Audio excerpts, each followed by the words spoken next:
sometimes it's not so much the data. You have to Mm. tell also a story with the Indeed. data. Mhm. Yeah, because people like to hear stories. They don't like to hear that we hire this amount of people every year. Sometimes it's the process of we hired one person and you Mm. tell that story and then put your data into the story. That sounds, yeah, and people, it resonates more with people than just saying we're hiring Mm. thousands of people a year.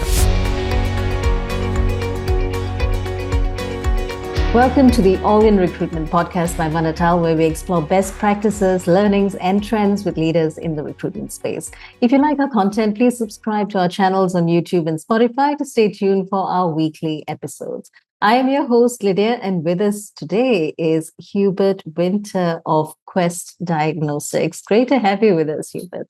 Thanks for making the time. Thank you. Thank you for having me. And really love to talk a bit about my work. Indeed.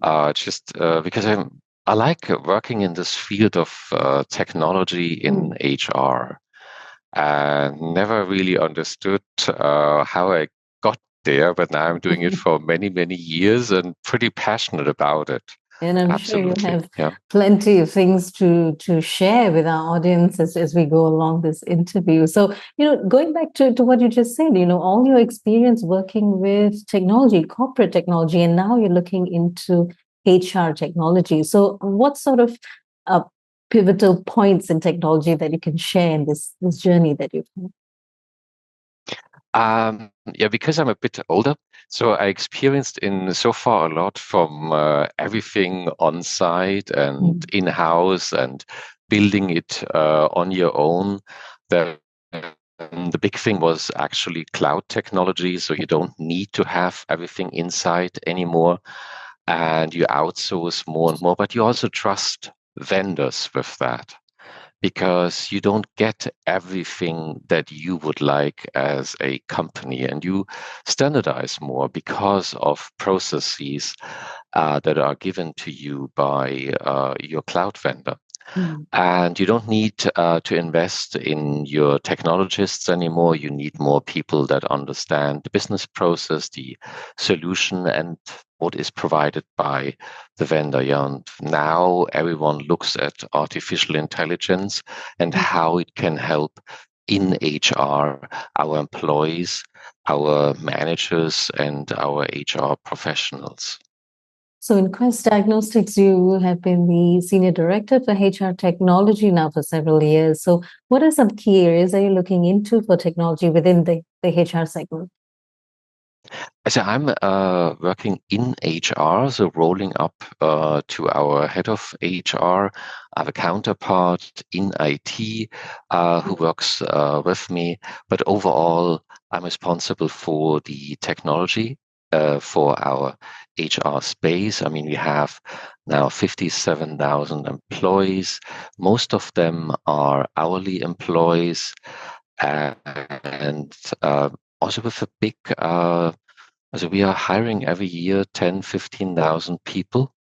And in so far, starting from this process to get the right talent in quickly in, because Mm. you can imagine if you don't get the talent in right on time, it costs us money because we Mm. don't make revenue if we have an open position for too long. On the other hand, we have very high qualified people in, let's say, our research and development department. We have pathologists working for us. We have medical professionals, which is a very, very different hiring process Mm. than you have on the hourly employee side. So how would you describe the difference in these two? One is very niche, very specialized, and the other is hourly. So how would you describe the difference generally in the hiring Mm. process? I think mostly it's around time to hire Mm. and your selection process. It even starts with how employees are applying. You wouldn't Mm. expect for a person who we hire for a, let's say, a part-time job as a driver who picks up specimens, and this person does it, let's say, 4 hours every day.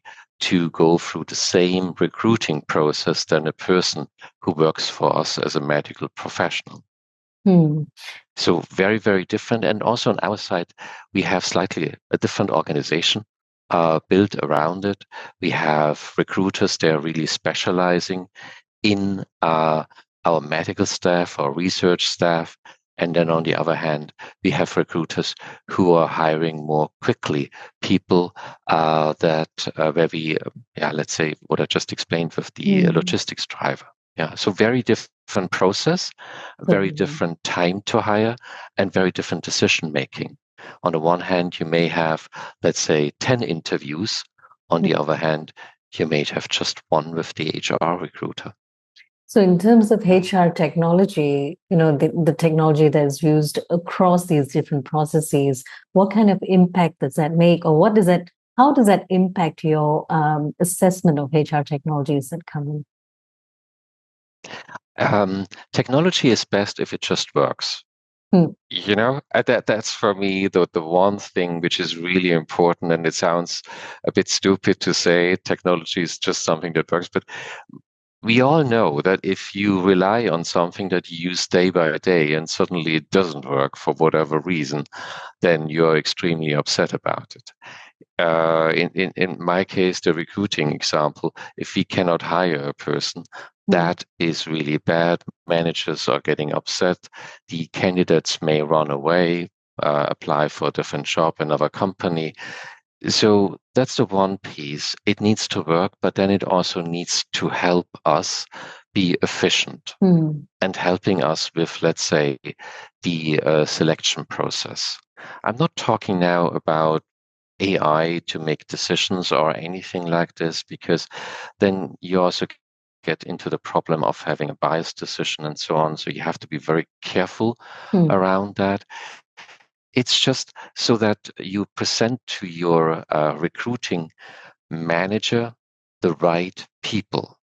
Because if you have 200, 300, 400 people applying for a job, you can't go through 400 CVs. It needs to be smaller. Even if you have a recruiting staff involved, you don't want to have to read them for 400 CVs. So there needs to be a process that helps you comparing candidates based on their material that they provided. It needs to be based so that the manager can quickly find the right person that they like. Then also scheduling interviews is another something, because you have, on the one hand, in the company, people, they have a specific schedule, and that is not open to the person outside. So you need tools and technology for that. Otherwise, it gets really difficult to just schedule the interview. Yeah.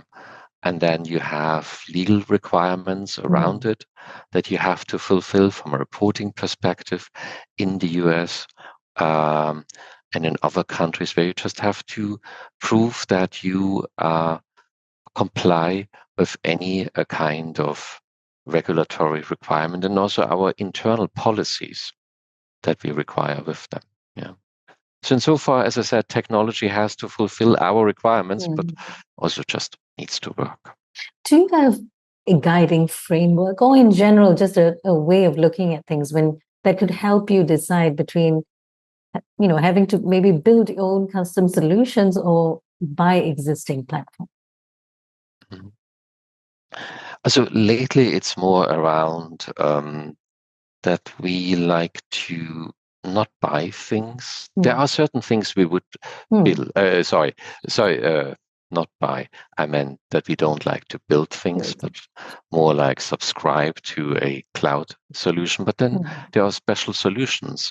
So if you want to have an appointment in one of our patient service centers, then definitely that is something that we would build and connect it to a scheduling system. But the scheduling system is then something that we would acquire as a cloud solution.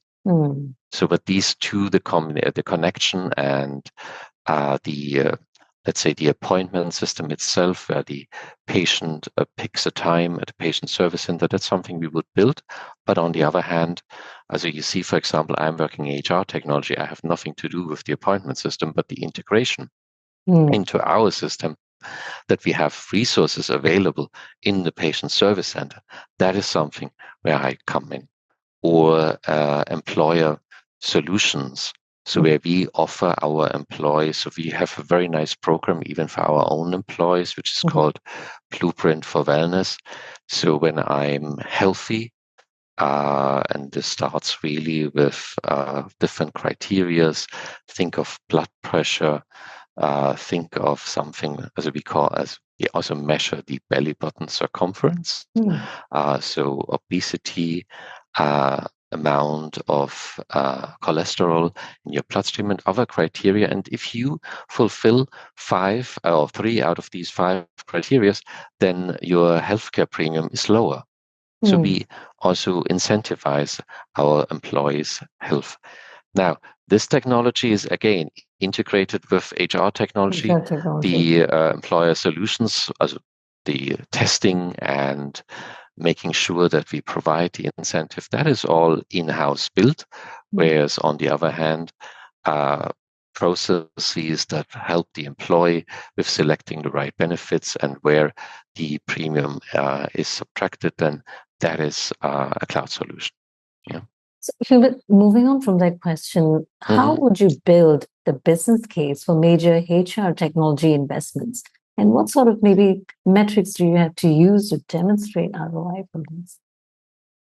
This is actually the biggest issue. I mean, it's easy. Let's say you have a solution implemented, and let's stick with the cloud solution, and you pay, let's say, $800,000 a year.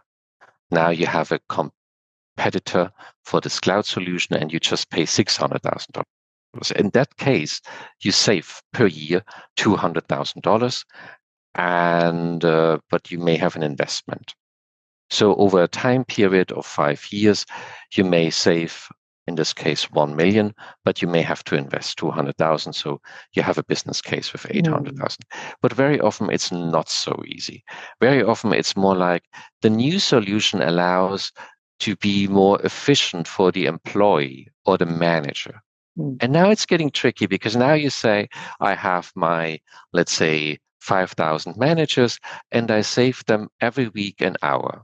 Now I could say, on average, a manager, as I'm just making numbers up at the moment, makes $100.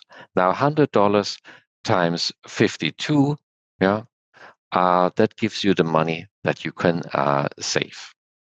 And then you build more and more into that, but because you're not really saving the money, that is really the issue, because you will not reduce your headcount because of this 1 hour. However, if you take things like this into consideration, then I think you can make your business case. So it's efficiency drivers, even if it's an hour per person. It's sometimes people like technology solutions that help them, and they can create a bigger revenue. Although it is sometimes difficult to quantify, but you can do it. I mean, yes, usually you don't have a case what I started with lowering your subscription prices, or you can really reduce, let's say, a certain amount of headcount. As really saying, this person and this person, you don't need to have them anymore, because you're now moving with this new model.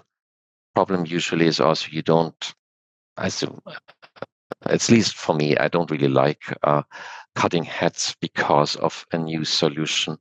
Always trying to find different things that these people then can do.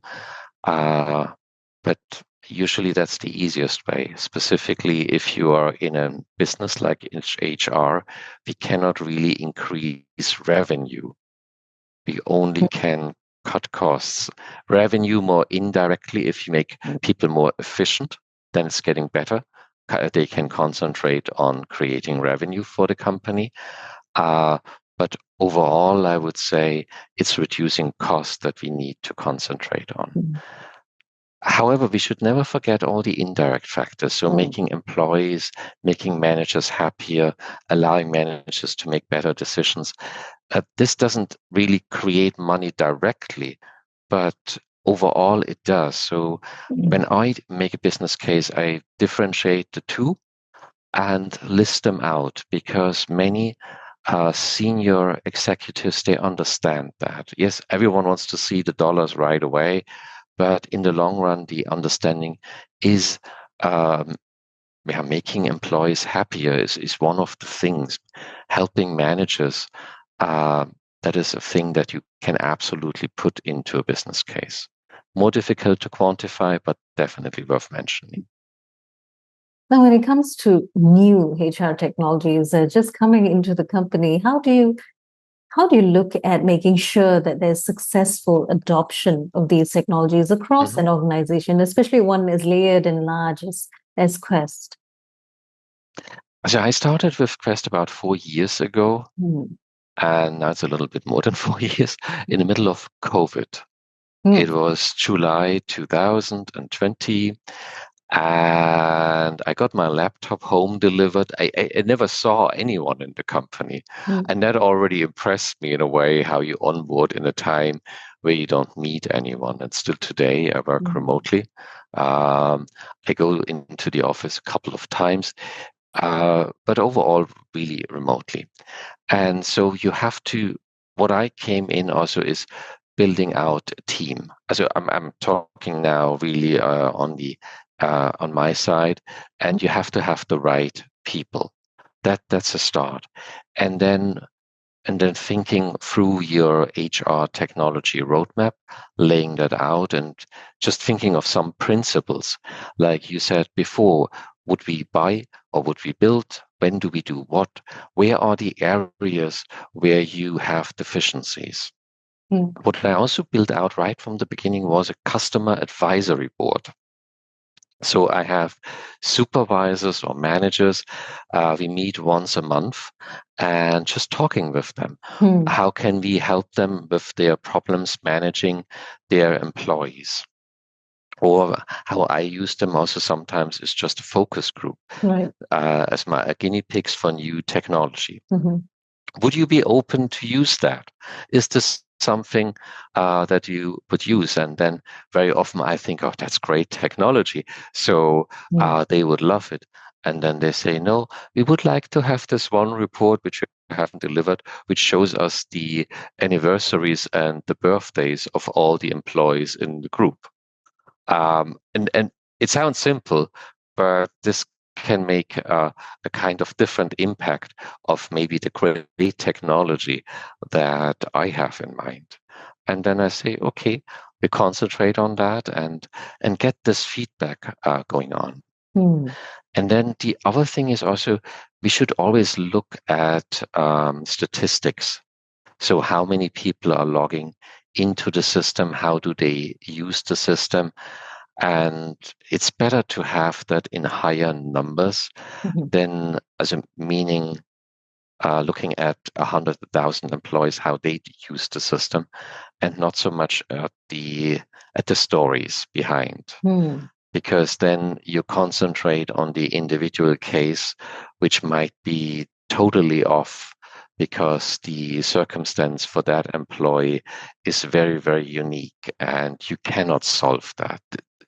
Yeah, I mean, you have to just say, I concentrate on the 90 or even the 80%, and all the others are special cases that I have to do manually. Because if you want to use technology for 100% of the cases, it's getting tricky. I mean, yes, payroll is the big exception because we have to pay everyone. But even here, the automation may not be for everyone. Sometimes if you have to pay a special bonus or so, it needs to be handed manually.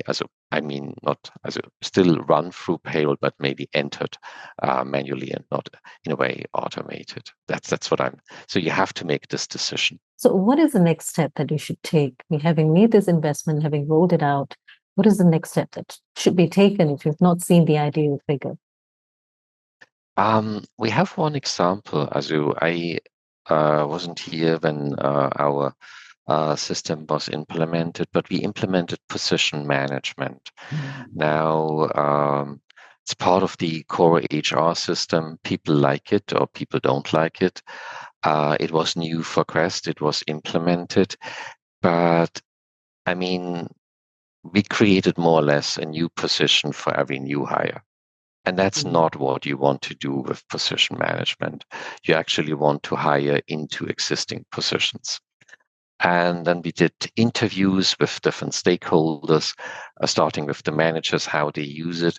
And they just said, yeah, it's a bureaucratic overhead for us because we always have to go through this position process because it was also complicated for them. Yeah. Then we talked with finance, with HR, and then at the end we said, okay, maybe it was the wrong approach. And we decided to take it out. So at the moment, we do our headcount planning differently. I mean, also here, we never did really headcount planning with the help of position management. It was always dollar-based and not resource-based. And insofar, it was good to take it out. So I think also for anyone who sees that maybe the numbers are not adding up and people are not using the system, and you run surveys, get feedback. This is something where we invest a lot of time as your users, and it's not really helpful. Then you should make the decision to take it out. To take something out is sometimes very complicated. It's much more complicated than to put it Implementing, in. Exactly, because you have to do the reverse engineering, reverse change management, and all of that is not easy.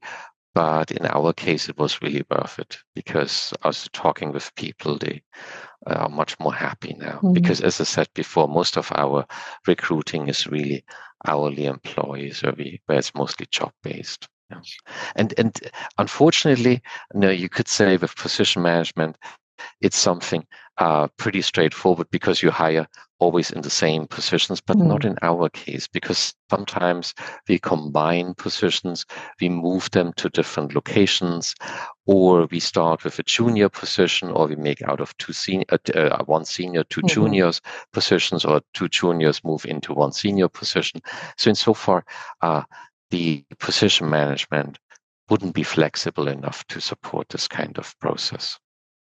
Right. And in this case, obviously, a lot of data has informed that decision making. What do you do? What do you stop? What do you continue? And what is really useful and for the end user within the company? So that's definitely an example of how data strategy has also helped you make those decisions, right?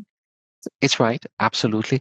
And sometimes it's not so much the data. You have to tell also a story with the data. Yeah, because people like to hear stories. They don't like to hear that we hire this amount of people every year. Sometimes it's the process of we hired one person and you tell that story and then put your data into the story. That sounds and people, it resonates more with people than just saying we're hiring thousands of people a year. Yeah. And this kind of storytelling with numbers is something which is not difficult, actually. It's like bringing in some anecdotes that you know of. And that's also the reason why I think you have to be in touch with your customers. Specifically in my job, and what I said before with the customer advisory board that we have, sending out surveys. So we send out to every new hire a survey, to the manager, the recruiter, the recruiting manager, a survey asking questions. Did you like the process? How was it? Was it difficult? What can we do better? And then continuously improve. I mean, we always like to continuously improve with little steps because it's easier. But sometimes you also have to do the big steps, I think. As I said before, with position management, big step, but you have to do it. Sometimes it's better to rebuild and tear something out of it and put something new in. So in terms of when we look at companies that are just starting out their HR transformation journey, what are some key points that you would like to share with them, or experiences that might be useful for them as they look into bringing in more technology for HR? Mhm.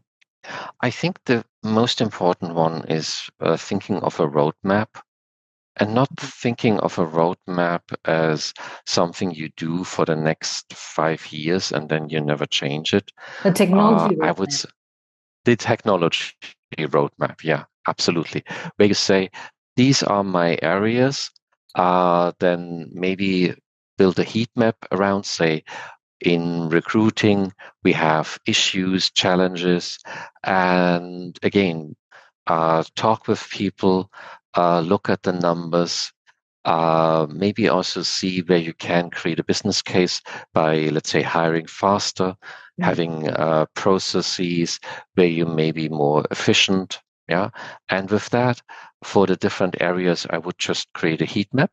Then the roadmap, how you want to get to the resolution, and what is your future structure. And the future structure could be that, yes, we want to have one cloud solution for everything, or you say you can't do that because you are in a very big international company and you must have certain requirements because, let's say, there's no payroll for this country and that, so you have multiple payrolls for different countries.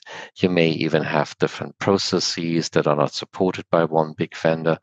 So then this may be your strategy that you have to come up with, but create some guidance first. So if you have to make a decision for your roadmap, what is your guidance? It could be that it should be efficient, yeah, should be easy to maintain, or it's not easy because your business is very complex, and then you have a bigger investment to make, and the business or the happiness of your users is the most important thing, but then maybe the cost is also very high. So this kind of thinking around what are the criteria for the decision making in your roadmap are really important. Write them down first and then build the roadmap. Have a heat map that shows you where you need your investment most importantly, and don't stay away from not changing your roadmap every year. Yeah. Have a look at that. Is it still the right thing to do? Maybe the business model changed. Maybe we have now so much money that we can invest a little bit more. Or maybe we don't have so much money anymore and we have to invest differently. So these are decisions that can be made every year, I would say, as part of your budget planning. Well, thank you very much, Hubert, for your time and your valuable insights. So whoever is listening in who might want to pick up a conversation with you, where's the best channel to connect with you? Best, I would say, is LinkedIn. Just send a connection request. I will respond, accept it. We can then have a chat via email or in person. Absolutely, because I personally love talking about HR technology. Love meeting new people. No, absolutely. Well, thank you again, Hubert. And we have been in conversation with Hubert Winter of Quest Diagnostics. Thank you for joining us, and remember to subscribe to stay tuned for more weekly episodes from All in Recruitment.